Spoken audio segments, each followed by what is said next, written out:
kind of out of nowhere, we got an offer for $30 million to buy the business 2.5 years in. You're like a B2B machine. You've launched all these B2B businesses and you kind of never lose. This is my buddy, Jesse Pujji. Jesse leaves Wall Street when he's 26 years old and starts the first Facebook marketing agency. Scales it to $30 million in just a couple of years. Uber, Dollar Shave Club, Peloton, Clash of Clans, Stitch Fix. I mean, you name a top B2C business in that decade and 80% chance they were a client of ours. He sells that company, Ampush, in 2021. And since then, he started 5 separate companies that all do between $1 and $25 million a year with $0 in VC funding. We were like, holy crap, we found a gold mine. And we just said, how fast can we do this? 14 months later, we did $2 million in revenue, $1 million in gross profit. And so the business just exploded. Now, what's crazy is Jesse's companies don't spend money on marketing. Jesse's built an audience of over 100,000 people on LinkedIn and X, and he uses that to drive millions of dollars in revenue. I wrote that post, by the way, Nathan, in 20 minutes. That post got 4 million impressions, 400 leads. We've recycled that post probably 30 times. So that post by itself has probably gotten more like 4,000 leads in its lifetime. Multi-million-dollar tweet. Is that fair? Easily. Over the next hour, Jesse's going to reveal his entire playbook on how to build a big audience and convert it into revenue. He believes, I tend to agree, venture capital funding, it's overrated. Attention is the new capital, and we're going to show you how to get it. What do you feel like you were doing differently than other agencies? If I were to try to distill down to a few things that I will put in an email, I think I'm pumped to talk to you, man. I wanted to have you on this thing because I feel like you're like a B2B machine. Like you've launched all these B2B businesses and you kind of never lose, right? So if somebody doesn't know you, your first company was Ampush, right? It was basically like a marketing agency, but it was contrarian in that it was a Facebook marketing agency before Facebook was cool. You know, like you had to convince people that Facebook like was the channel and that gets really big and you sell that. And then you kind of do what I feel like is like every man's dream, which is kind of like you launch then like a portfolio of businesses, which most people do that. And it like kind of shits the bed because your attention's diverted and all this different stuff. But yours has like worked out incredibly, incredibly well. And so I want to dig in that stuff. Before we get into it, this year, 2025, that portfolio, now you have like 3, 4, or 5 companies, something like that. How much is that portfolio going to do this year? The goal for the year is to do over 10 million in EBITDA across the portfolio. Top line, is that goal 30 plus top line? I don't even know the top line. Top line doesn't matter all that much to me, but yeah. Back of the envelope, more than that. Yeah. Or right around there, a little bit more than that. If somebody doesn't know anything about the Gateway X portfolio, what's the one-liner for each of the companies? Yeah, I mean, I think it's evolved significantly, as you know. We started it 4 years ago with sort of a lot of just, hey, I'm going to try stuff and see what happens. And I think where it's landed is, I think of it as the one-liner is sort of bootstrapping tech-enabled marketing services businesses, kind of a venture studio meets holdco to do that. And that's kind of been the types of businesses that have won, maybe not surprisingly in retrospect, but we tried a bunch, as you know. We tried a supplement business, we tried a SaaS business, we tried a bunch of different things, but that's kind of what came to work. Yeah. What's the current stage? You've basically got Growth Assistant, which is like offshore. Growth Assistant's the most mature. Aux is coming in right close behind it. Bootstrap Giants, and then Unblowed is still around, but kind of just running on autopilot. Yeah. It's Unblowed supplements. Aux is like private equity marketing consulting. Growth Assistant. How do you describe Growth Assistant now? Like offshore talent? Global marketing talent platform or marketplace. Yeah. I want to dig into like the launch and some of the stuff for the companies, but I think for somebody to like get why those caught fire so fast, I feel like they kind of have to understand Ampush. So to be like, Ampush was kind of like I said, contrarian, right? You were in early, like you spotted the opportunity for Facebook marketing very early, and that's very contrarian. But I feel like it was also very contrarian in its like execution. So like how would you describe Ampush, and what do you feel like you were doing differently than other agencies? Yeah, it's funny to hear you call it contrarian. I mean, dude, I didn't know what I was doing. And I was sitting at Goldman Sachs and I wanted to be an entrepreneur. and my college roommates and best friends, we had all just forever talked about being entrepreneurs. The name Ampush is the first two letters of our last names: Chris Amos, Jesse Pujji, Nick Shaw. And we had that domain since we were sophomores in college. We're like, we're going to start a business one day. And finally, there was actually a bunch of stars that kind of aligned. One of my co-founders, this was the middle of the financial crisis. If you go back to where we were, he was going to join a hedge fund. The hedge fund was down 30% in 1 year, and all redemptions took place. Basically, the hedge fund went out of business overnight. So he lost a job, and then he made a pretty courageous decision. He's like, I don't want to just jump back into getting a job. I want to kind of poke around. That kind of inspired me to then leave my job, and then Chris, our third co-founder, left his shortly thereafter, and we're like, oh, we're gonna start a business. And we very early on were sort of like, hey, we want to bootstrap something. We think we'll be better at B2B. And we had some prior experience. We launched a high school social network when we were in college. Like, we had done some entrepreneurial things that hadn't worked out, and that was sort of instructive for us. But we started kind of doing a bunch of performance marketing stuff because honestly, it was like, well, this is kind of a hustly way we can make some cash. When we were age 25 and knew nothing. And in the beginning, we just started losing our ass. Like, we were buying paid search, we were doing email marketing. We had no idea what we were doing. We were losing anywhere from $10 to $100 for every conversion that was taking place. And that was like not working at all.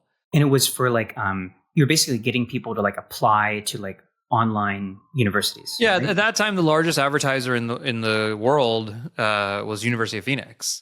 And, you can go back to the history of all that. There was like Title IX funding. I mean, there was sort of a slightly shady, maybe not shady, but a gray market being built there, or weird incentive alignment, let's put it that way. And there's tons of marketing dollars bringing students in to go to school. And we were just, we didn't have any reason to or not pick it. We just said, oh, it's the biggest market and they need a lot of performance marketing. We realized that in performance marketing, somebody will always take, as long as you're better than the ninth decile of their performance marketing stack, they'll always bring you into the business. So we liked the idea that you could get your foot in the door easily and start to build something. And at first, it seemed like it was the worst idea ever. And we had this business plan for how we would scale and bootstrap to like a multi-million-dollar profitable business. And it was going horribly wrong. And then we had we started figuring a couple things out. But then by maybe about a year in, Facebook launched the first version of their self-serve ad platform. And I made some of the first ads, and I can tell you what they were. Like, I can see them in my mind. There was like, sick of being a substitute teacher, or sick of being a sub, actually, ? And these are these right rail ads. And I had a mean teacher, and someone was throwing a paper airplane at her. And it was like, go back to get your master's in teaching, compare programs today at Degree America. Degree America was our sort of affiliate site.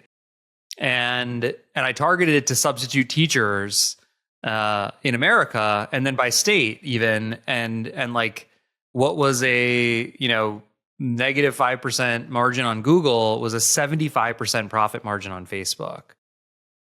And so we it started to work, and it was like kind of overnight it started to work. And we were like, holy crap, like we figured, we found a gold mine, and we just said, how fast can we do this? And at that time, again, this is how old I am. Like, you had to make every ad in the interface one by one.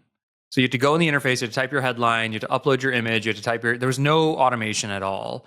So we actually created like curl scripts, and we had spreadsheets. We had people overseas uploading ads for us all day and night because we were trying to launch tons of ads at a time. And so next thing you know, that the crazy dumb idea just to give you a sense for the numbers, in June of 2010, we did about 100K in gross revenue, maybe 60K in gross profit, and like 30K in EBITDA, something like that, right?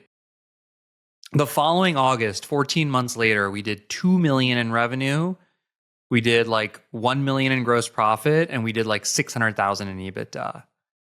And so the business just exploded, right? And it was all Facebook. And then that was around the time, we didn't love the lead gen and performance marketing business.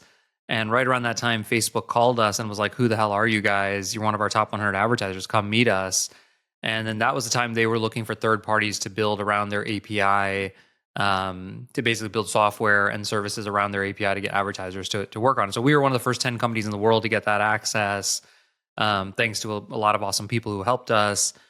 And so, you call it contrarian. I don't know if it's contrarian. I think we had seen it work. And then, I looked at Google. I have this like famous email I can try to find in my inbox, but it's where I basically go, well, Google's like $100 billion revenue business. Look at the ecosystem around Google. It's like a $20 billion ecosystem. And I was like, the same thing's going to happen around Facebook.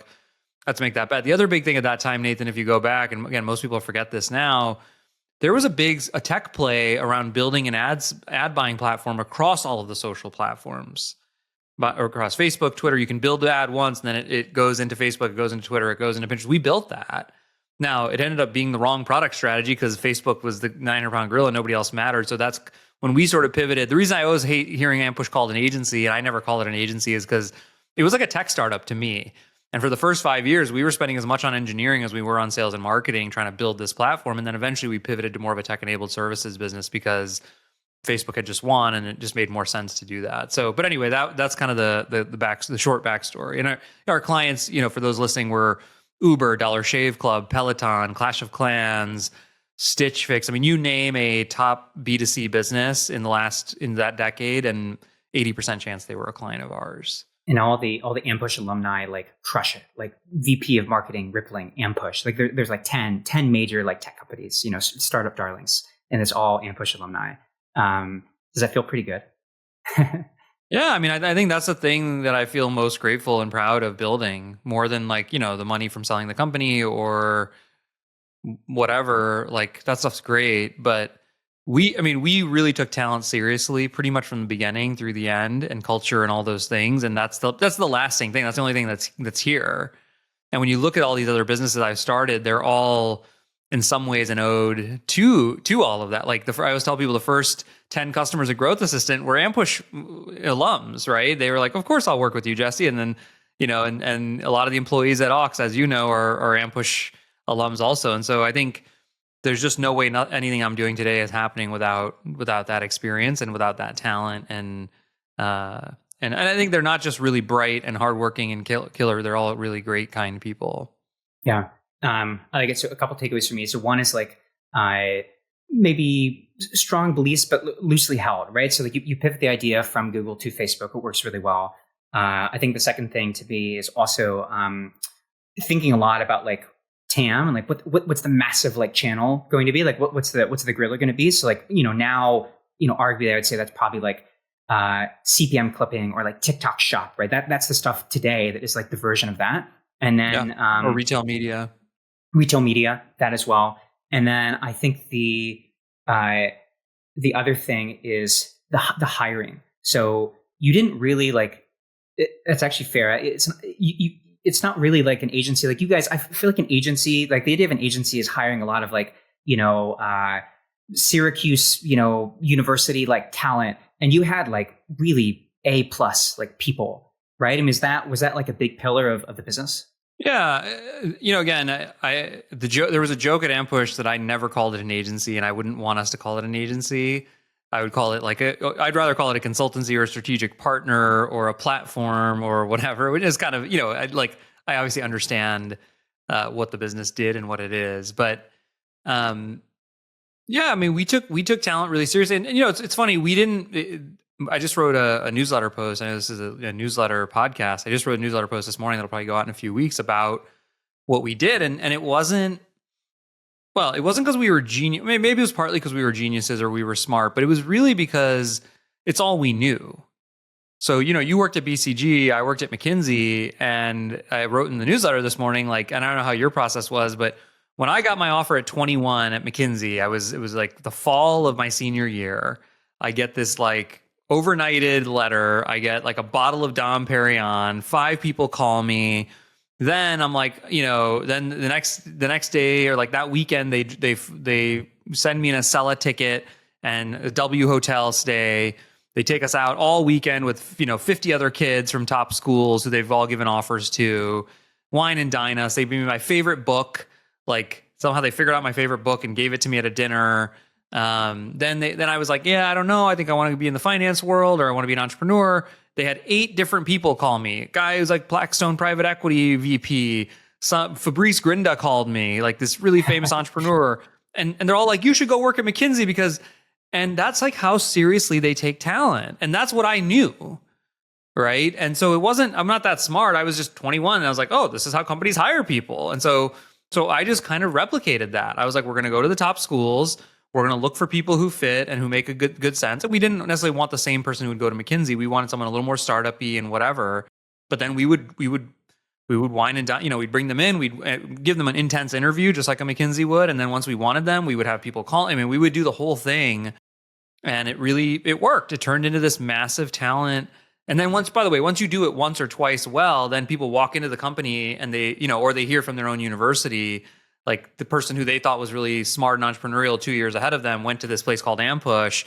And then this massive flywheel starts to go. And next thing you know, it's again, you've got this Ampush alumni mafia that's out in the world that all came from this different thing. And so, there's a lot more to talent than just that. I can talk all about talent systems and all those things, but to recruit, we had literally just like, well, this is how I got recruited, so I'm going to do the same. Think of it like a product, effectively. Yeah, dude. I just didn't know better. I was like, this is how a great company named McKinsey recruits people. So I want to try to be like them, and I'm going to do the same thing they did. Dude, I still have my my bottle of like Dom Perignon BCGLA 2018, like sitting around somewhere back there. Yeah. Same process. I remember. It's crazy how well they pull you in. The end of my internship, they take me to oh my gosh, French Laundry, that super bougie restaurant north of SF, and like huge dinner with all the partners and like the partners, and it's like me and my boss. We stay. Everybody else leaves. It's like 10 or 11 p.m. right before the restaurant closes, and like he gets me like a glass of whiskey and a cigar, and I have my first cigar with like my manager for my internship, and we like asking people about my life. We have this whole like father-son moment, and it's like, how do you not sign the offer after that? Yeah, I mean, and the financial, those are the consulting firms, like the financial services guys. I had an offer at Citadel, at Goldman. Those guys are even more crazy about what they do. Yeah. And so anyway, the point of that is like the best talent in the world. That's how those guys roll. And we did our version of that. And it led to a lot of really good things. I think one of the, and tell me if this is right or not, I think one of the other lessons from Ampush is you guys were real kind of buddies with Facebook for a long time. And I think there's something to be said about like, okay, is there like a whale or like a platform like in your market where by partnering or doing more stuff with them, you naturally, would be part of that like rising tide? Do you feel like you were super close with Facebook? Oh yeah. Yeah. I mean, maybe that was another contrarian thing. I think, there was like, oh my God, you need to diversify away from Facebook. You need to diversify away from Facebook. And, there were businesses like, Zach Colias, who ran Trigget. He bet his whole business on FBX, and then Facebook took basically, cut off his knees, and that was the end of his business. So there was risk there for sure. My answer to it, there was some things we did over time to diversify, but my answer to it was a little different. It was like, no, I don't need to diversify away from this. I need to be shaping this. Right. And so we literally had an employee. I was probably in Facebook once a week for 2 years at their offices, once a week for 2 years. And I had an employee who was there every day, who just lived at Facebook, basically. Like effectively had a desk at Facebook, not officially, but unofficially was just taking meetings there every single day with sales reps. And so we sort of turned something, I think, which people thought of as a risk into like a hardcore unfair advantage, where before they would ship a change, we would get a call from our rep and they go, yeah, what do you think about this? And I don't think that's a good idea. Here's why. And so, you have to realize every organization is malleable in its own way. And the people, the way these organizations work is the product and engineering teams make a lot of decisions. Then there's this partnerships team, and their job is kind of to be like the diplomats between the partners and the product and engineering team. And so part of it is you have to figure out, again, just like anything, how do you like pull the strings in a relationship? That's not to say they did everything that we wanted them to do. There was definitely challenging moments in the partnership, but the partnership people were great. They always wanted what was best for us, and they were almost trying to help manage Facebook on our behalf, right? And then there was also relationships and stuff that went around that. But yeah, absolutely, and it didn't stop. I mean, there's an alternative universe where Twitter and Pinterest and Snap became as big as Facebook, and then Ampush would probably be like a $500 million business, right? Enterprise value. But what was interesting about that is because we were deploying our own strategy, assuming that would happen. So Twitter launched something, they called us first. Hey, you guys are one of Facebook's biggest partners. And then we became best friends with Twitter. And then we became best friends with Pinterest. Like we were really tight with all of the platforms because we viewed that as like a critical, strategic imperative. And you were like, what were you like 28, 29 during this? Yeah, I was, yeah. That's cool. 28, 29. That's cool. I just turned 28. Nobody like that calls me. That's pretty badass. Well, you're not the CEO of one of the largest Facebook ad spenders, right? I mean, that was the reality. Is that's what I was. Yeah, and someone's like, hey, if you're the Twitter partnerships person, you're like, hey, we better talk to Ampush. Yeah. Did you feel rich before you sold the business? That's an interesting question. We got an offer to buy. I'll tell you the story in kind of a few different pieces. It was over a decade, right? It was a long journey. The first 2 years, we had no idea what we were doing and just learning this thing called business. And it was kind of fun. We had no expectations. We didn't know if it was going to succeed or fail. And about 2.5 years in, we started generating tons of cash flow and EBITDA. And kind of out of nowhere, we got an offer for $30 million to buy the business 2.5 years in. Maybe not quite 30, but 30 with some structure, let's say. And we ultimately decided not to take it for a whole host of reasons. But we did do a distribution. So each founder took like $1 million out of the business. And I bought my first house, and we still didn't pay ourselves very much, but we took a pretty early distribution. So that was pretty meaningful, I'd say, to what we were doing. And then, but what it did do is it kind of like got the green dollar signs in our eyes, and we were like, oh my God, we can build this massive business and be, and at that time, again, it's like old history, old man talking. Rocket Fuel was a publicly traded company. Marin, which just went bankrupt today, was a publicly traded company, and they were like billion market caps, like in the billions. And at that time, ad tech, martech stuff was trading at like 5x revenue.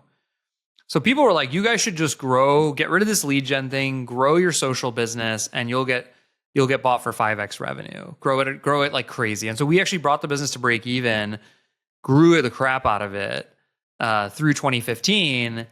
Now, during that time, those two companies that I just mentioned, their stock prices as a bellwether went down by 99% because people were just like there was a whole host of reasons. So we went out to sell the business, and I thought, I was like, I'm gonna get this huge check. It's totally bootstrapped. And we got good offers to buy the business, like, and they call it in the $70 million range. But we thought we were going to get $200 million offers. And so I was like pretty sad about that. I was like crestfallen. And then we did a deal that got us, some more chips off the table. And I had this very weird experience where I was simultaneously disappointed my company didn't sell for this made up number I had in my head. Also, I had gotten enough money that money was good because of the secondary sale we did, like the second deal we did. We sold 20% of the business for $15 million. But I was like, wait, what do I do with this money? Like, I thought it was what I wanted. I thought it was my dream. And now it doesn't feel like it matters all that much. And so I had this weird dueling thing going on. And that was a really tough time and we had to continue to run the business because we hadn't sold it. We had taken an investment.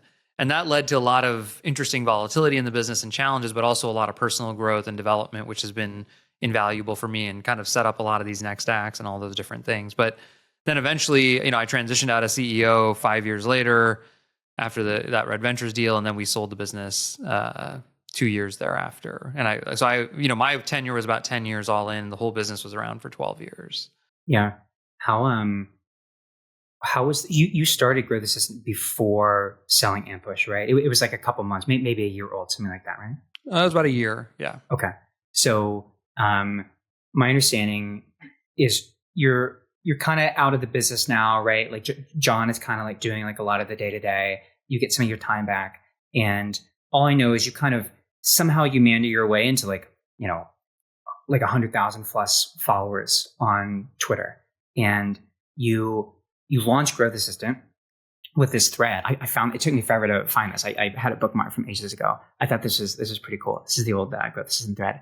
100 days ago, I co-founded a business, totally bootstrapped. Today, it's doing 50K in MRR, growing 50% per month. Here's the story. ...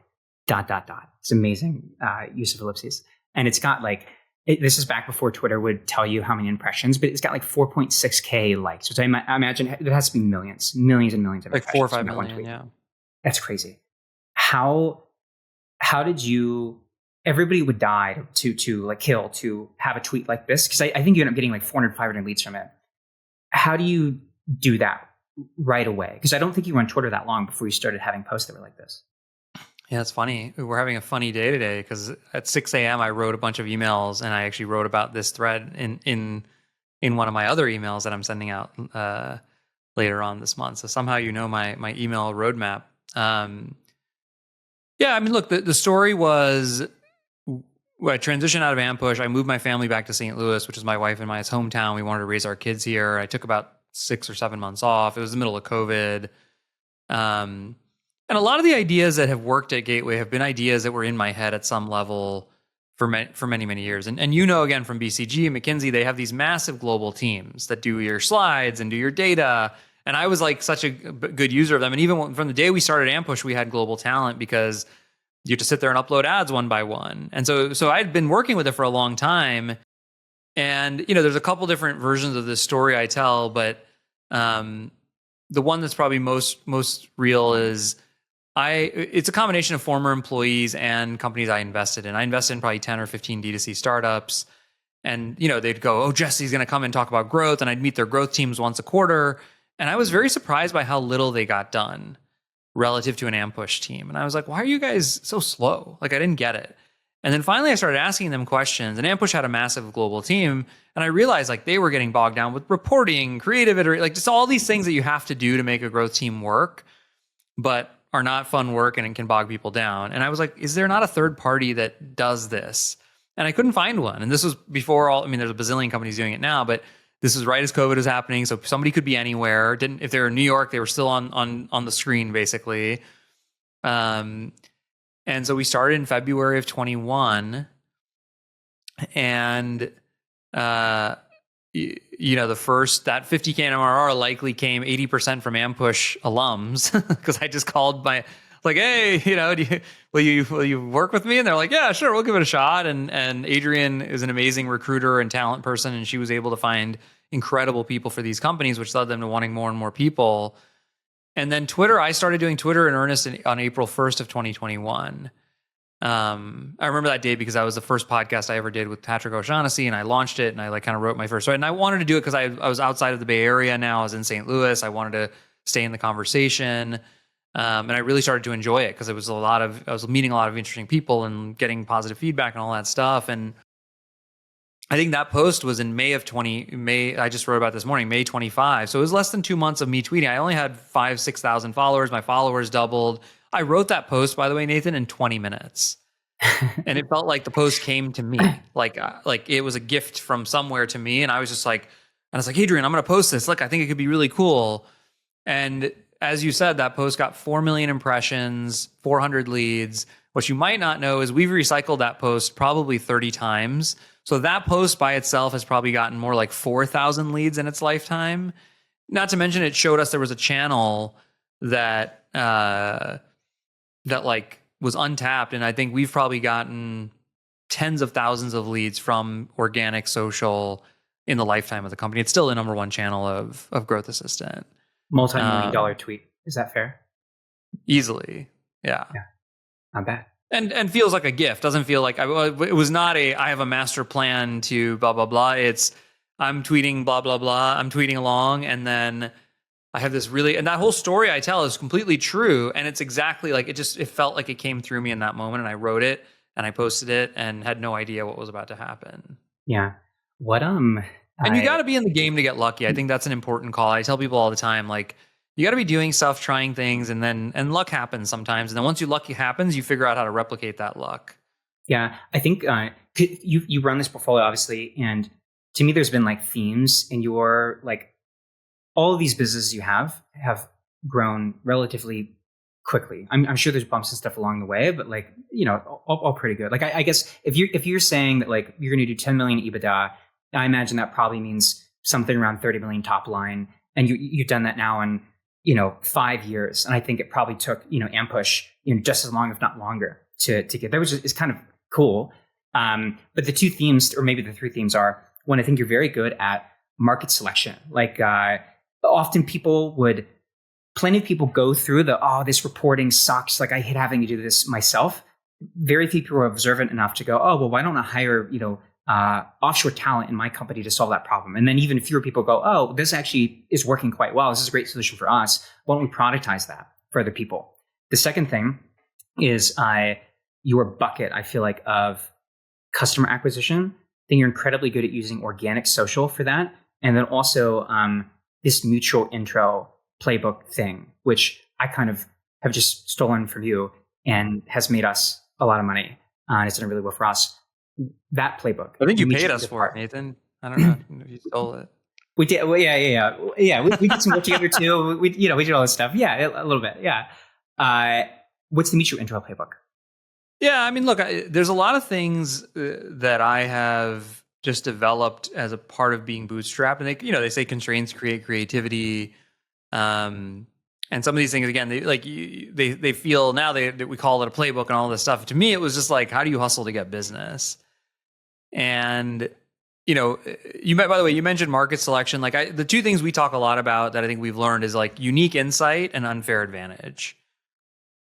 Unique insight, like we think about Aux Insights as an example, is like, oh, these guys are underwriting deals where there's a lot of money being spent on digital and they have no idea how to evaluate it. Like that's an insight that I saw that very few other people saw. And then unfair advantage is distribution. Is like you have a way to get in front of people. And I went to Penn, so I know a million private equity people, and that's the story. And like there's someone in the accelerator for Bootstrap Giants who was like, well, what would you have done with Aux if you didn't know private equity? How would you have gotten the meetings? And I literally said, I was like, I wouldn't have started Aux because it was predicated on the fact like it wasn't. I was trying to find weighted dice. I wasn't trying to. And some people even call it like a cop out on Twitter. They'll say, oh, well, if you didn't have those relationships, like, I'm sorry, but I do. Like if I wasn't 6'2", I couldn't do I couldn't hit a hard tennis serve, but like I am. So what do you want me to do about that? Right? Like everyone's got to use their advantages.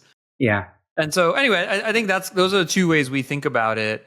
The mutual intro playbook, it wasn't a playbook. Originally it was, I need to get meetings because I have this business and who's spending a lot on Facebook? Oh, Clash of Clans is spending a lot on Facebook. Oh, their parent company is Supercell. Okay, let me look at them on LinkedIn. It was just me sleuthing around going, oh, wait, I know someone who knows their marketing lead. Hey, could you introduce me to this person? And, it was on the back of me helping that other person at some point in their career probably, or just knowing them. And then they send an email. And next thing I know, I got a meeting with Clash of Clans. Next thing I know, I closed them. Next thing I know, they're generating $100K a month in fees for us. And so, it started just as me hustling, right? But I've always been very open as I don't think of it as networking, as like relationship building. Another really fun story that's even more mutual intro craziness.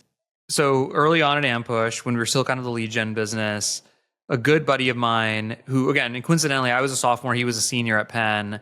We took Management 101 together, which is kind of like the blow off management class. And him and I were partners. We became friends. He's a great guy. And now he's at Harvard Business School and he's taking a marketing class there. And he goes, hey, I need to do like a field project, Jesse. I need to find a client. I need to optimize some data for them. And I'm like, sure, whatever, dude. Work with our intern, Luke. He'll get you whatever data you need. And it was like, one of these things where they kind of work with us and do 3 check-ins once every month and then give a final presentation and they, whatever. And, he got to know our junior people through that process and he had a team with him. It was like, his Harvard team. And I'm like, all right, whatever. Like a friend like that asked me for something. I'm like, of course, man. Like I'll make time for it, or I'll help you do whatever you need to do. I had no ulterior motives. I had no reason to help him other than that's just how I think. And so that's like, the spring of 2011. In the fall of 2011, we get an email from somebody named Michael Powell. And Michael, he's like, hey, I was Indy's partner on this business project. I just got a job at this startup called Uber. I was so impressed by you guys and all your Facebook knowledge. We're looking for a partner to work on our Facebook ads. Would you guys be interested? And, closed Uber in a week. I mean, we actually almost didn't take Uber because they were small at that time. But next thing you know, again, Uber's client for 7 years probably paid us 20-30 million in fees over that period. Like, wouldn't that be crazy if you didn't take that call? Did you see a couple of weeks ago, Lieberman like found an old DM from like I think like the Lovable CEO, like asking for like an investment that he just totally Totally missed it. Yeah, I mean, I have that fear with Twitter and LinkedIn. We've now got a bunch of growth assistants sitting in my inboxes, making sure we never miss a message because stuff happens. Yeah. But I mean, just think about that. So, there's a tactical mutual intro playbook, which is like looking at LinkedIn, seeing who you're connected to, getting intros. But there's the spiritual mutual intro playbook, which is when people in your life ask you for help, you help them to whatever extent you're able to, and that turns into a lot of. And as again, don't even do it for that reason. You just do it, and then it naturally turns into something very positive. Yeah, I think there's a good lesson in there about like simple ideas taken very seriously. So like I think it's obvious to like, oh, if you want to work with a certain client, reach out to people who who like know somebody who works there. But I think again, very few people. Well, the taking that very seriously is actually like, cool. Well, most people might do that. Maybe they do that 3 times, right? Why don't we do it 5 times per week for 6 months? Why don't we systematize it in an Excel? Why don't we, eventually when we get really good at that, delegate that, right? So we can do that at scale. And I think it's almost the same thing with Ox, like in the idea selection part. So like, absolutely, like PE people come to you, they ask you for marketing advice, you give marketing advice, in the Uber example as well. But I think going a step further is like, well, technically BCG and McKinsey like already do private equity diligence, but like, I mean, like I did some of these diligences, when I was like 22, like we don't know shit about marketing. I'm like Googling shit. We talked to some partner who like did some stuff a long time ago. And so like, well, why don't we actually just go down to like the practitioner level? Cause you've actually been hands on keyboard and Facebook and done it for other people. Oh, you niche down that way. It actually turns out still a really, really large market. And so if you just capture that part of the market, you still build, 8-figure business without raising a single dollar capital. I think that's pretty cool. Yeah, I think depending on where you are in your career, I mean, look, I think early on, it's hard to have an unfair advantage other than just learning and hard work, right? I didn't have one. Like, that was how we did it. I didn't have anything when I was 25. Those are the 2 things I did. And then as soon as you have unfair advantages, why wouldn't you use them? Right.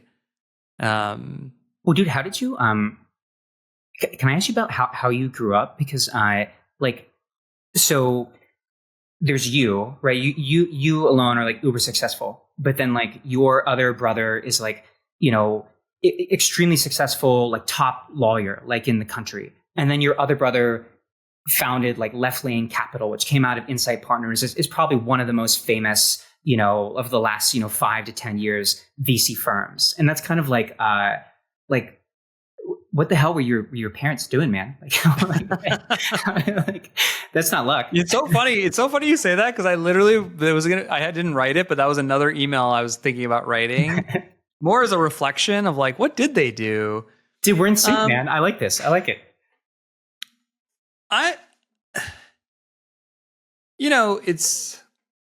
They don't know. People ask them too for the same reason, right? They're friends and people who sort of saw us. I think if I were to try to distill down to a few things that I will put in an email, I think, well, one thing I think prereq is like good genetics, right? You don't choose your IQ. You don't, and I think both of them are smart and both of them came from great families. Like, everybody's lucky and life is a gift for that.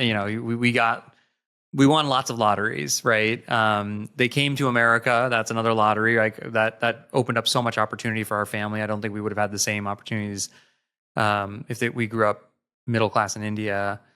So that's sort of some of the prereq stuff. I think some of the specific things I think they did a great job with. I think one was both of them were involved. So it wasn't like my dad wasn't around as much, but like it wasn't like he was involved. He set the tone for certain things. There were certain rules, or whether we played tennis or any of that. Like he was involved in those ways, and he cared a lot. And they were never apathetic towards being parents. So that's the first thing I think, and that counts for a lot. I think the second thing is like they were a really compelling 1-2 punch. Like my dad was the disciplinarian. He was strict. He was kind of like the mean one. And my mom was the opposite, fully loving, accepting. And both of them maintained a very high standard. And basically it was sort of like and we do this now with our kids. I'm like, well, you're gifted. You've gotten all these gifts. So if you get bad grades, I said this to my son the other day, like, I know it's just because you're not giving effort.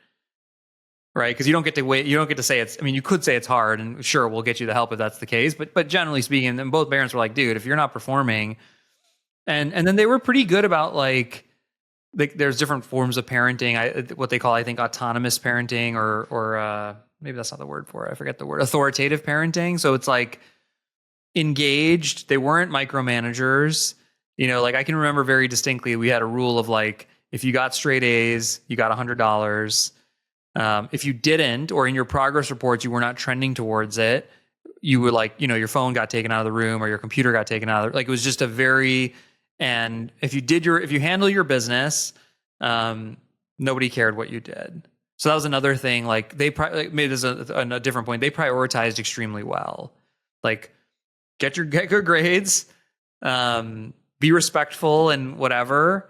And that was it almost. Like whereas I had other friends and stuff as I reflected on it who I grew up with. And it's like, if they wanted to go out to the mall with their friends, their parents would give them the 10th degree about it.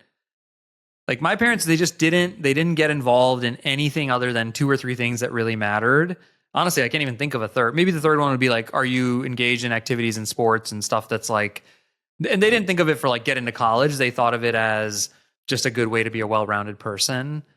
But outside of those 3 things, they really didn't, mess with stuff. And I think that goes a really long way because all of us became pretty independent and autonomous and high achievers. So I don't know. That's helpful real-time reflection for me.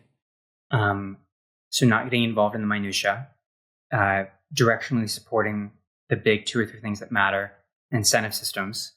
Do you think that informed the way that you work with your CEOs of your businesses? It sounds similar, to be honest. Yeah, I think I can get even better at it, honestly. But I think it kind of the way I work with all people, like I tend to give trust first, and then if it's not there, I pull back rapidly.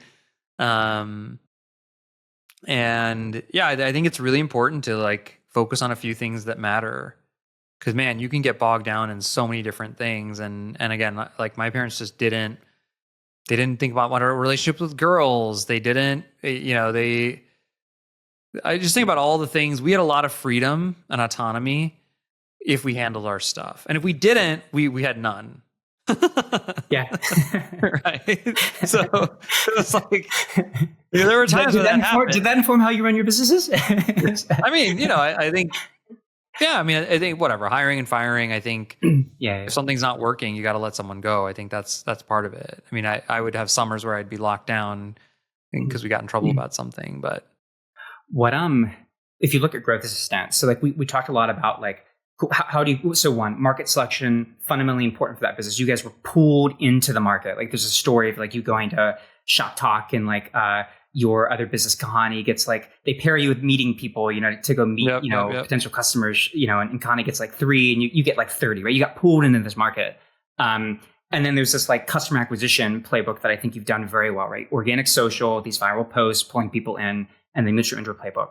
When you look at the fulfillment side, like the actual ops of the business, we're almost talking a little bit about that with like the parenting thing, but like what are the big priorities there? What are the big 3 things there? And what sucks about running a company like Growth Assistant? What's hard?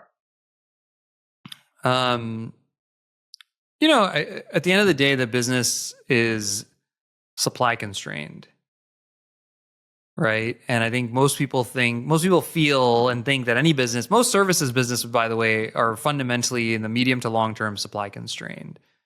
Ampush was like that. Ox is like that. In the short term, they can get very demand constrained, and that feels really scary because it's like, oh my God, I don't have enough pipeline and I'm not going to whatever. And for Ox, it's scarier than for Growth Assistant because Growth Assistant has more of a recurring revenue model.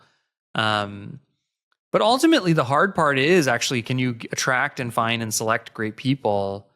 And so, I think we've done, if you look at the TikTok for Growth Assistant, it's got 50,000 followers. It's got a ton of, because we're actually trying to attract talent to the business. So marketing on that side is actually really important as well, because you want to be attracting talent. Not so similar to like Uber used to use Filipino talent, you mean? Filipino and Latin America, like wherever our countries we're in, we're marketing to them. Just like again, at Uber, I spent $50 million a year for 5 years getting drivers for Uber. That was where all Uber spent their money. They didn't need customers. They didn't need demand side. They were supply constrained. And so growth system is the same thing. It's a supply constrained business. You got to bring on a ton of talent and then be able to get through it really, really fast.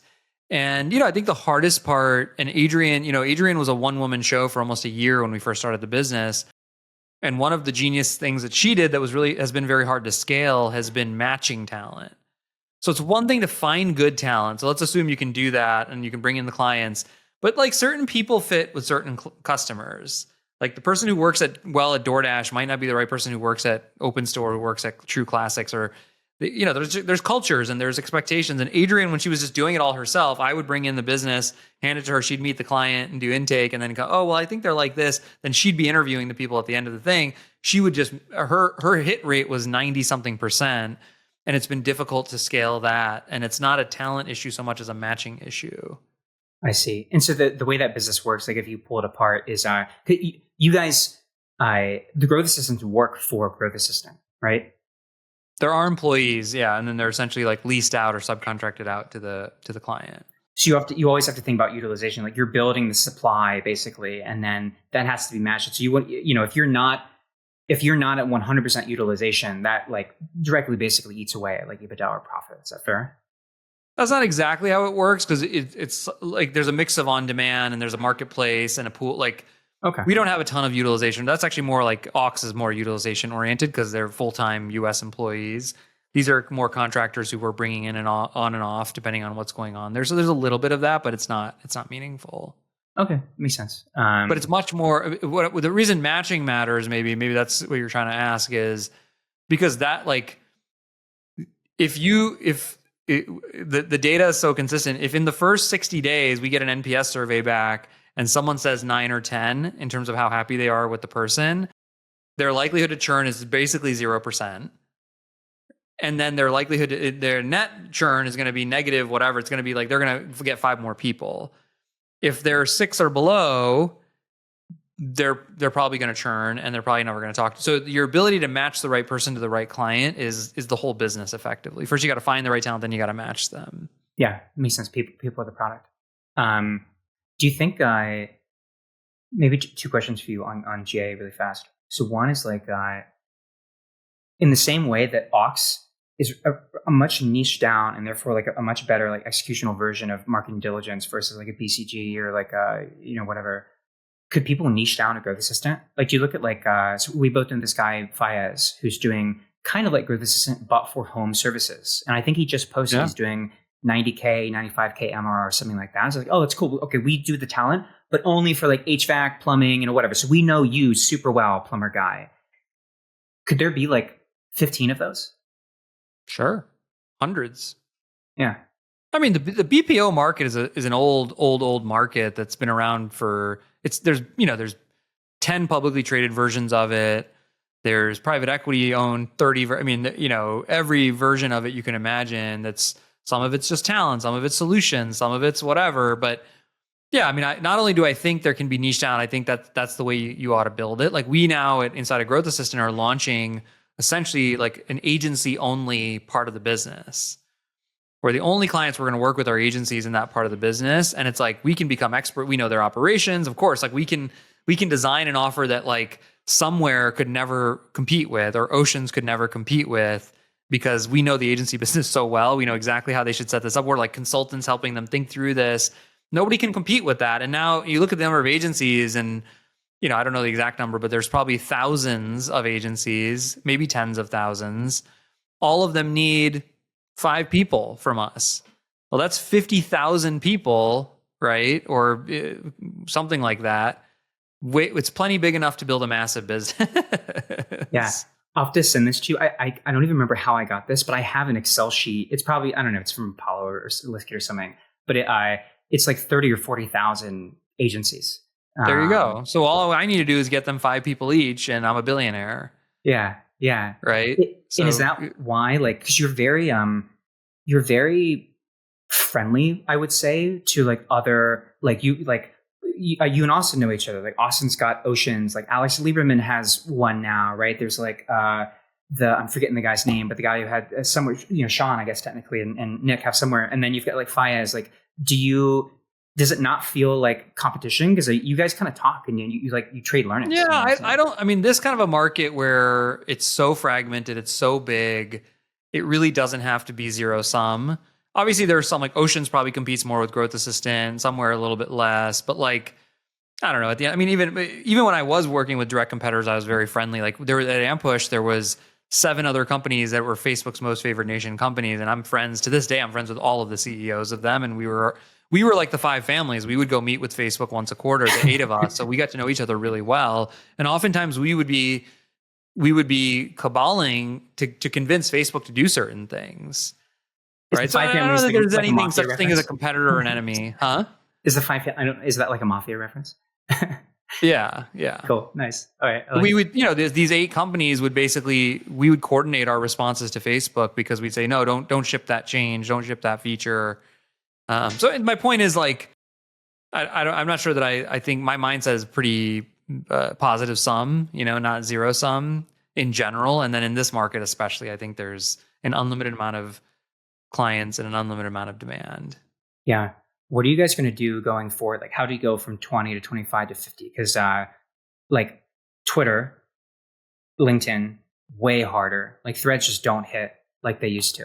What are you guys going to do about that?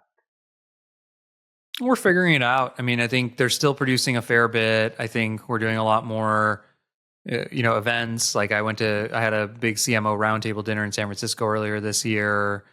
That's been incredible. Like from that, we got Perplexity as a client. We got Nextdoor as a client. We, Rippling as a client. Like so there's other ways to bring in business that again are based on relationship, but are not necessarily that. We use the mutual intro playbook. That's a big part of this agency push we're doing. We've experimented with paid. It hasn't worked all that well yet. I think we just haven't dialed it in properly. I want to do more whale hunting in that business too, and we'll see how that goes. It's a little harder than it sounds, but anyway, there's a plenty of growth vectors for it. Yeah. You haven't started a business in like the past year-ish or so. I feel like I saw somewhere are you thinking about buying one or like investing in like somebody from, so you have this accelerator that you and I kind of did some work to help launch it. I was also in it and learned a lot from it. So basically all these bootstrap entrepreneurs who are like me, they're small, $1 to $5 million year range. Yep. You thinking about buying somebody? I think we're thinking about trying some other stuff. Let's put it that way. I think I've written about it in my newsletter a bit, but like, I think starting new businesses has been fun. It's almost like I look back and I'm like, oh, this was great, right? It's like high school, like it was awesome. I'm not sure I want to go keep doing it and keep repeating the same grade over and over again. I think I've dialed in several levers that I can pull. I think the beginnings of a business, even if you have the best idea like Ox or whatever, there's just like those first couple of years are rough. They just take time. You don't have resources. And I'd love to come into something that had some resources and some momentum and be able to like bring my thing. And so I think we've thought about M&A probably the most. I think we have thought about, should we be taking, small stakes in companies like you and giving you many more resources that we have or playbooks. And we're debating. That sounds like a great idea. Let's talk about it. A YC for bootstrapped tech-enabled services, something like that. Yeah, I like it. What do you think? What do people my size get wrong? Because like part of the accelerator is like, and like when I text you is you just get to see like everything I complain about, basically. Well, you know what you get wrong because we talk about it every time you and I talk, which is but let's everybody gets distracted too easily, right? And you're very guilty of that. And in my professional opinion, or from whatever you share with me, that's what I think. And I think it's just like, Growth Assistant worked because every day there was a person named Adrian, not me. And I think I would have been distracted myself with let's come up with a different version of this, or let's add this kind of thing. And that's just not how she's heads down. We got clients who need people, find the people. Got clients who need people, find the people. We got like rinse, repeat, rinse, repeat, rinse, repeat. That's how businesses become scaled. I don't know any business that hasn't scaled because of that. And so you either need to embrace that as a smaller business or find a person who's going to embrace that and stay out of their way. And even at Ampush, we had John Oberlander, and like a bunch of other people. Like I was good at bringing the deals in, and then my team was good, and they would take it and they would grow it and they would scale it. And anytime I started mucking up with things, it would screw up the business. It would slow us down. And so I think people in your shoes, and we've talked about this, like figure out something you can sell for 10 grand a month and rinse and repeat the crap out of it until you have 30, 40, 50, 100 clients. I think I told you about this business a private equity firm showed me recently that was like the number one orthodontist agency in America. And it's like $5K a month per client, but they had like 400 clients. Dude, so what is that? 2 million in MRRs. Like it was doing like 7 million in EBITDA. Like, and you know, we talk about this in the accelerator, but once you have an 8-figure business, you have an asset. You have a thing that can run without you. You have a thing you can sell. And so getting to that level is very meaningful. And I think it's underappreciated. I'm constantly surprised by like how niched down you can go and still win. So there's that, and like for somebody who doesn't know, orthodontist is just like one type of like subset of the teeth people. Yeah, like that, which is crazy. I know.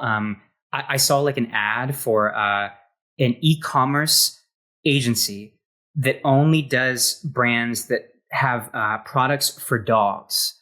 And that's it. And yeah, and they're the best in the world at that. I bet you $1 million. They're the best in the world at that, and nobody can compete with them on it. Dude, they've got like 30 employees, which means, you know, whatever, 150, 200K per employee. You back that out. It's probably a $4 or $5 million business. I know this kid, Josh, who like, you know, he's gone from 0 to like 160K in like a year, 160K per month.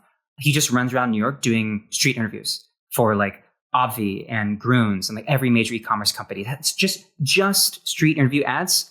Nothing else.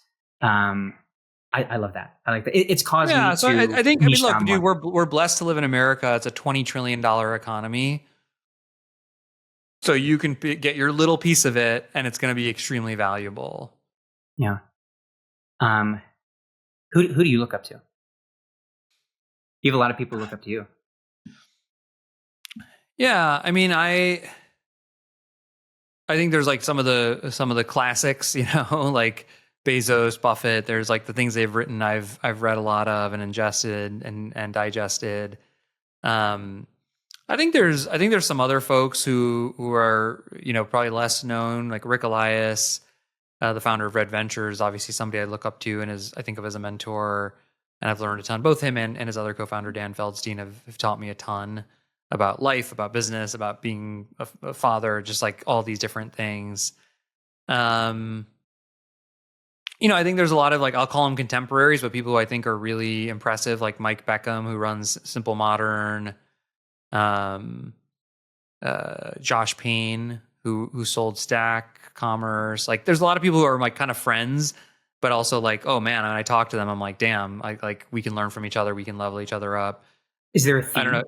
Like for instance, like if you went to go, you know, like Sean Puri, for example, I think his theme and a lot of people he looks up to are you didn't go all in, you know, on like money, right? You are moderately wealthy and you figure out how to live a wonderful life, because that's the game Sean wants to play. That's what he looks for in people. What's your version of that?